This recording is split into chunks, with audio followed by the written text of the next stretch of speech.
అందరికీ నమస్కారం. ఈరోజు కూటమి ప్రభుత్వం ఎన్ని టూయిస్టులు పన్నింది, ఎన్ని కుట్రలు చేస్తుంది, మరి ప్రజల్ని ఎంత మోసం చేసింది అనే దానికి ప్రజలే దీనికి సాక్షి. ప్రతి కుటుంబం దగ్గరికి వెళ్ళి మీకు కరెంటు ఛార్జీలు పెంచే ప్రసక్తే లేదన్న చంద్రబాబు నాయుడు గారు, ఇక్కడ ఉన్నటువంటి నాయకులు ఎంత ప్రజల్ని ఎంత మోసం చేశారండి. ఇది మోసం కాదా? ఈరోజు కరెంటు ఛార్జీలు పెంచడం దగా కాదా?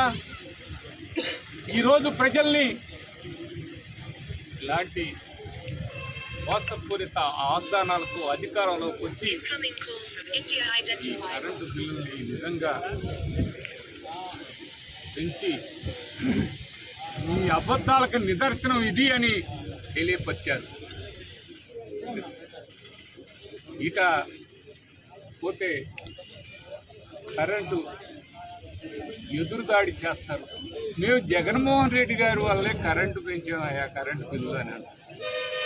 ఆ మాట అనడానికి మీరు ఎలా మాట్లాడుతున్నారయ్యా? జగన్మోహన్ రెడ్డి గారు అధికారంలో ఉన్నప్పుడు జగన్మోహన్ రెడ్డి గారు కరెంటు బిల్లులు పెంచుతుండు. మీకు అలాంటి పరిస్థితి రానికుండా పూర్తి స్థాయిలో తగ్గిస్తామని చెప్పినటువంటి ఇదే కూటమి ప్రభుత్వం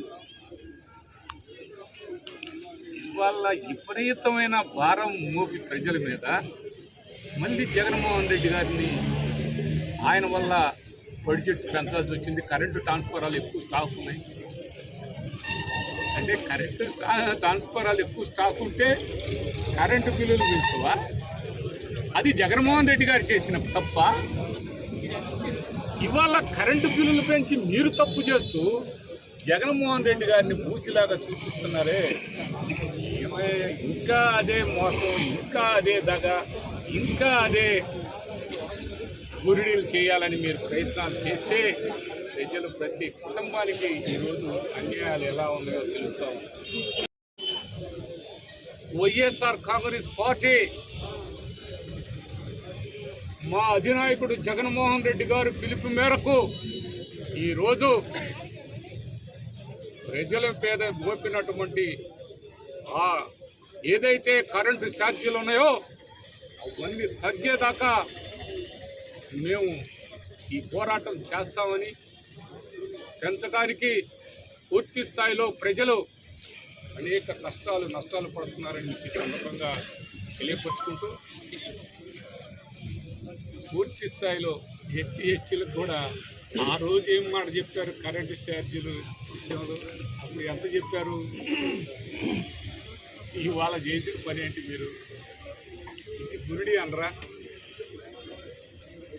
మరి కరెంటు మేము అసలు కరెంటే పెంచమన్నది ఇది మోసం అనరా? ఇది ఒక్కసారి గమనించాలని పూర్తిగా ప్రభుత్వం అర్థం చేసుకొని ప్రజల మీద ఈ భారం మోపకుండా మరి మీరు ఏదైతే ప్రవేశపెట్టారో ఆ కరెంటు పెంచే ఛార్జీలు పెంచే విషయాన్ని కంపల్సరిగా వెనక్కి తీసుకోవాలని మేము డిమాండ్ చేస్తూ, మేము ఈ కరెంట్ డిపార్ట్మెంట్ దగ్గరకు వచ్చి వారికి కూడా మెమోరాండం మీ దృష్టికి రావాలని ప్రభుత్వం దృష్టికి తెలియపరిచే విధంగా ఈరోజు ఈ కార్యక్రమాన్ని చేపట్టామని ఈ సందర్భంగా రాష్ట్రం మొత్తం కూడా ఈ కార్యక్రమాన్ని ఏర్పాటు చేశామని వైఎస్ఆర్ కాంగ్రెస్ పార్టీ తరఫు నుంచి ప్రభుత్వానికి చిత్తశుద్ధితో ఉండాలని, మీకు చిత్తశుద్ధి అంటే దానికి మీకు తెలియదు కాదు, ఇవన్నీ కూడా ఒకసారి అర్థం చేసుకోవాలని తెలియపరుచుకుంటూ